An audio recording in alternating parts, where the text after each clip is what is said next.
планавая і не скіраваная супраць трэціх краінаў. Менавіта так апісала Міністэрства абароны Беларусі вучэнні з ядравай зброяй, што пачаліся ў нашай краіне сёння. Ладзяцца яны пад кіраўніцтвам начальніка генеральнага штабу Паўла Муравейкі. Мэтаю называюць правяранне гатовасці вайскоўцаў да выкарыстання такой зброі з непадрыхтаваных раёнаў. То бок вучэнні пройдуць па ўсёй тэрыторыі краіны. Асаблівую ўвагу нададуць пытанням скрытасці, прымянення, перамяшчэння на вялікія адлегласці. Абяцаюць задзейнічаць ракетныя часці і авіяцыю. Далучацца да іх і расійскія вайскоўцы. З імі будуць трэніравацца, дастаўляць боепрыпасы і вучыцца іх ужываць. Тэрміны трэніравання Мінабароны не агучыла. Пра з'яўленне ядравай зброі на тэрыторыі Беларусі на пачатку года паведаміла расійская Мінабароны. Аднак з апублікаваных відэа эксперты не здолелі дакладна пацвердзіць гэтую інфармацыю. Правяранне пачалося адразу пасля найбуйнейшых атакаў Украіны па Маскве, а таксама пасля таго, як украінскі прэзідэнт Владзімір Зеленскі заявіў пра наяўнасць інфармацыі, што Пуцін спрабуе угаварыць Лукашэнку пачаць баявыя дзеянні з тэрыторыі Беларусі. Спадар Александр, ну добра, мы не ведаем, што там як будзе дакладна, там таемныя ўсе гэтыя моманты, але мы ведаем дакладна, што калі паляціць з Беларусі, то ў адказ прыляціць таксама па Беларусі. Наколькі можна ацэньваць ввогуле сёння гэтую рызыку, наколькі яна імаверная і наколькі афіцыйны Менск разумее, што Крэмль па сутнасці яму ўсаджвае ў спіну вось гэтага ядравага нажа. Я думаю, што Лукашенко разумее, што ў выпадку канфрантацыі і эскалацыі, калі, напрыклад, удары па нейкім па тэрыторыі заходніх краін будуць нанесены з тэрыторыі Беларусі, будзе адказ менавіта по тэрыторыі Беларусі. Конечно, Лукашенко, я думаю, гэта разумее, ён гэтага не жадае. Я думаю, што ён увогуле не жадае актыўна ўдзельнічаць у гэтай вайне. Але тут пытанне, якія ў яго магчымасці. Конечно, ён можа прыводзіць нейкія аргументы, можа спрабаваць нейкім чынам паўплываць на рашэнне Пуціна, але ўрэшце рэшт канчатковыя рашэнні наконт ядзернай зброі і наконт рознага кшталту вучэнняў яны ж прымаюцца ў Маскве. Тыя вучэнні, якія зараз яны адбываюцца, я б назваў бы іх хутчэй расійскімі вучэннямі, які ў якасці, так бы мовіць, аператара праводзіць беларуская армія. Да і то мы не ведаем, у якой ступені іх праводзіць менавіта беларуская армія. А што тычыцца менавіта адказу па тэрыторыі Беларусі, магчымага адказу па тэрыторыі Беларусі з боку краінаў НАТО у выпадку агрэсіі з боку Расіі альбо з боку ядзернага удару з боку Расіі, дык гэтыя сцэнарыі, яны ж насамрэч не новыя. Калі мы трошкі паглядзім у гісторыю, то яшчэ ў 80-е гады сярод краінаў НАТО існавалі гэтыя планы. І было дакладна вырашана, што калі, напрыклад, калі удары па тэрыторыі еўрапейскіх краінаў НАТО будуць наносіцца з савецкай зоны ўплыву, Чэхаславакія, ГДР, Польша і іншыя, усе дакладна ведалі, што стаяць за гэтымі ударамі будзе Савецкі Саюз. Але тыя сцэнарыі, якія на Захадзе адпрацоўваліся, яны менавіта былі, каб пакараць таго, што ёй тэрыторыі нанесены быў удар па тэрыторыі краінаў НАТО. У гэтым сэнсе, я думаю, сітуацыя грунтоўна не змянілася. І зараз, калі нешта такое жахлівае адбудзецца, і удар будзе з тэрыторыі Беларусі, адказ будзе менавіта па тэрыторыі Беларусі. Ужо жахліва ўжо тое, что мы разважаем на гэты конт. Але гэта адлюстроўвае сённяшнюю ситуацию. Представим себе, нанесен ядерный удар с территории Республики Беларусь, неважно по кому, по территории Украины, по Польше, по странам Балтии, в Балтийское море полетела ракета.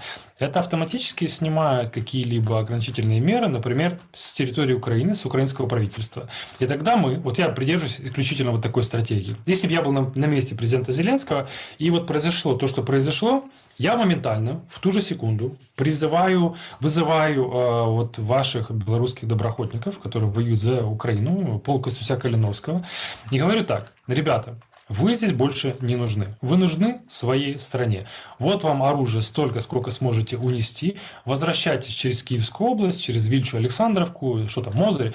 Давайте двигайтесь назад и давайте сносите этот режим. А мы поможем тем, что сможем. До конца дня мы уничтожим 2 НПЗ, которые есть у Беларуси, Мозырь и Новополоцк, просто в ноль. А вы будете двигаться по земле, зашли в одно село, захватили райотдел милиции, забрали оружие, раздали гражданам, пошли в второе село, пошли там в райцентр и так далее, и так далее. То есть я уверен, что для Российской Федерации этот сценарий очень невыгоден. Спадар Александр, наколькі вось абмаляваны нашим экспертам з Украіны сцэнар выглядае рэалістычным на вашу думку, улічваючы все-таки па розных падліках дзесяткі тысяч стаіць пад аўтаматам у Лукашэнкі, а колькасць добраахвотнікаў хай і з баявым досведам она все-таки меншая, нашмат меншая. Зараз адбываецца на тэрыторыі Расіі, якія ўдары там наносяцца Украінай, наколькі яны паспяховыя, яны робяцца ўсё больш і больш паспяховымі, і расійская супрацьпаветраная абарона з імі відавочна не спраўляецца. Узнікае пытанне, а што ў Лукашэнкі лепшая сітуацыя, калі сапраўды Украіна накіруе сваю энергію ў гэты бок, што тады адбудзецца? Тут я не бяруся, канешне, нешта прадказваць, але тое, што Украіна ў стане такім чынам нанесці велізарную шкоду Беларусі, гэта відавочна. І гэта тычыцца і інфраструктуры, гэта і тычыцца ўзгаданых НПЗ і іншай. Зразумела, гэта тыя сцэнарыі, якія Лукашенко не жадае і якія яму абсалютна не патрэбна. Што тычыцца там нейкага паўстання, зноў жа, мне падаецца, гэта хутчэй спекуляцыямі. І адказаць на гэтае пытанне сур'ёзна, што можа быць у тым выпадку, калі там, не ведаю, перайдуць мяжу сапраўды добраахвотнікі і ўзброеныя, што будзе адбывацца на тэрыторыі Беларусі, пытанне адкрытае. Мы бачылі падобныя рэчы на тэрыторыі Расіі з расійскім добровольческім корпусам, з яго дзейнасцю на тэрыторыі Расіі. Там нейкае паўстанне на тэрыторыі Расіі не было мэтай. Так што пытанні застаюцца адкрытымі. Я б хутчэй звярнуў бы ўвагу яшчэ на адзін вельмі момант небяспечны і вельмі дрэнны для Беларусі. Калі мы паглядзім, я ізноў звярнуся для гэтай гістарычнай перспектывы, вось тыя сцэнарыі, якія былі на Захадзе, у выпадку, калі што, адказаць Расіі ядзерным чынам. То бок, напрыканцы 80-х гадоў было вырашана, што калі будуць адказваць, дык будуць адказваць пераважна па тэрыторыі краінаў-сатэлітаў. Па-першае, бо з іх тэрыторыі наносіліся ўдары паводле гэтых сцэнараў, але не толькі. Бо калі ўдар наносіцца па сатэліту, гэта яшчэ і магчымасць пазбегнуць самай радыкальнай эскалацыі.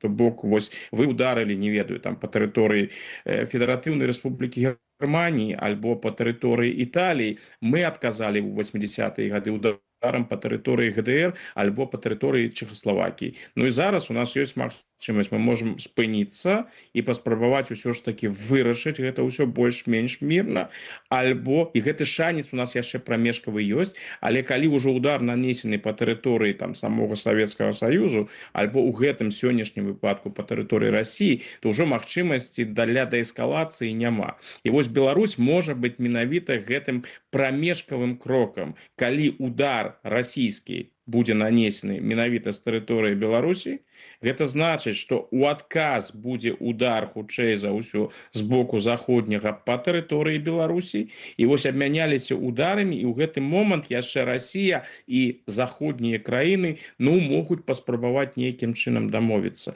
І вось калі мы такія сцэнарыі разглядаем у кантэксце ядзернай зброі, то тут разважанне Лукашэнкі пра тое, што ядзерная зброя павышае бяспеку Беларусі ў сённяшніх умовах, яны выглядаюць недарэчна. Наадварот, тое, што ў Беларусі знаходзіцца гэтая ядзерная зброя, тое, што гэтая ядзерная зброя можа быць прыменена з тэрыторыі Беларусі, гэта павышае верагоднасць, што Беларусь можа самым непасрэдным і самым жахлівым чынам быць уцягнута ў вялікую вайну, калі яна адбудзецца. Будзем спадзявацца, што ніякіх вялікіх войнаў не будзе.